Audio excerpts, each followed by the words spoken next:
Welcome to the Geeking Poetic channel. I'm your host, Larry Roberts. And I'm Megan Guess. And today we're looking at 10 of our all-time favorite board games from our childhoods. Yeah, these are the games that we remember most fondly from back in the day, mainly from the 1980s and early 1990s. Now, obviously, there are a lot of great games from that era, so many that it made this list really tough to put together. Right, but ultimately we narrowed it down to the ones that we played with the most, and in many cases we still enjoy playing even today. And these are just our personal choices, so if you have different ones than ours, please leave a comment and make sure you hit that subscribe button while you're at it. So without further ado, let's get into our list of our favorite board games from the 1980s and 90s. Let's go.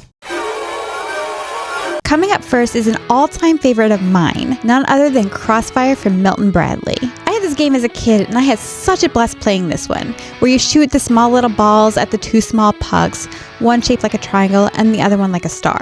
You shoot those balls like crazy at the little pucks and try to get them into your opponent's goal. And the first to score a goal 3 times wins. We would just go crazy shooting those metal balls all over the place. And the game could be a bit fragile, so it really took a beating, but it was completely worth it. And the commercials from the 1990s were so epic. What kid didn't get roped into wanting this one?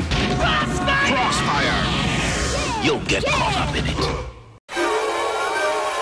Next on our list is Milton Bradley's Trouble. While this game was initially released in the 1960s here in the US, also known as Frustration over in the UK, it was a very popular game with kids like us throughout the 1980s, and it continues to be played today. Up to 4 players compete to get all 4 of their pieces around the board, and can maneuver against any of their opponents, sending them back to the start, all in a race to be the first one to the finish. The best feature of Trouble was its pop-o-matic dice container that you'd use to determine your number of moves, and I'm sure many parents got headaches from listening to us pop that thing like crazy over and over again. Later in the 1980s, they came out with a more deluxe version of the game called Double Trouble, which was cool too, but this original version is the one we love the most, and it's still fun to play even now. Trouble, a pop-o-matic game from Milton Bradley. Speaking of games we still love to play today, maybe my all-time favorite has got to be Parker Brothers' Clue. Given how much I've always loved mysteries, hidden treasures, and crime-solving dramas, it's no wonder this game really hit the mark for me. With its colorful cast of characters as suspects and a large number of possibilities, this game just never gets old. A fun and tense game to play with friends or family members, Clue had many different versions released over the years, and of course there are movies and books related to this property as well. But I still never tire of simply playing the original game. Even after so many decades, it remains a true classic. Clue. Plan a family game night with your family. Well, when I think of landmark games from the 80s and 90s, one that automatically comes to mind is Trivial Pursuit by Parker Brothers. When this game came out in the early 1980s, it really took the world by storm with its hundreds of questions about pop culture. And this really marks a time where trivia became a favorite pastime for the general public. The object of the game was to collect 6 different wedges, each color-coded to a particular category, and be the first to collect them all and get back to the center hub, proving your true nerd supremacy. Now, some of the questions could be really tough, and as a kid, I learned a lot of cool facts just from playing this game. From history to science to arts and entertainment, there was something in this game for nearly everybody. Over the years, they've come out with loads of different themed versions of this game. Many of them are a lot of fun, but it was the old blue boxed classic that really took off and left a mark on us Gen Xers, and we still enjoy this game even now. Trivial Pursuit. Every home should have one.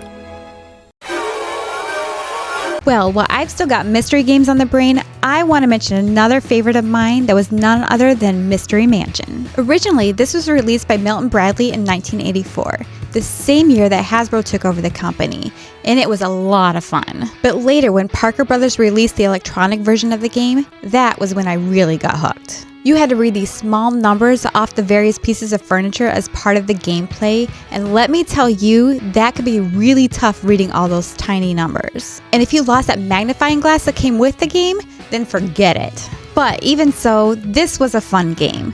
with the electronic organizer providing you all the clues throughout the game in order to find which piece of furniture has the hidden money in it. And if you have the right particular item and person clue cards, you win the game. This is one I have such fond memories of playing, and I loved it so much I wound up just playing it all by myself a lot of the time.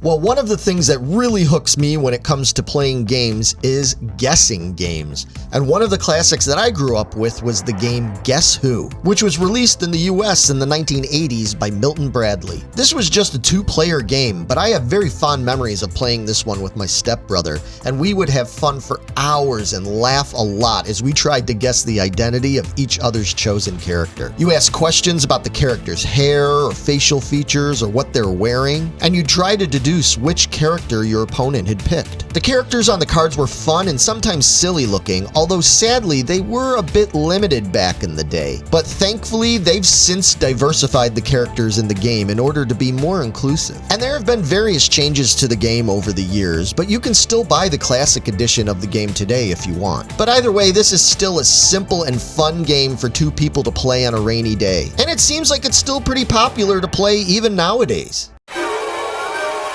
So for my next choice, I have to mention a game that isn't necessarily known as an 80s or 90s game specifically, since it was created many years ago. But it was still popular enough to be a game I played with my family all through my childhood, and that game is Rik Cube.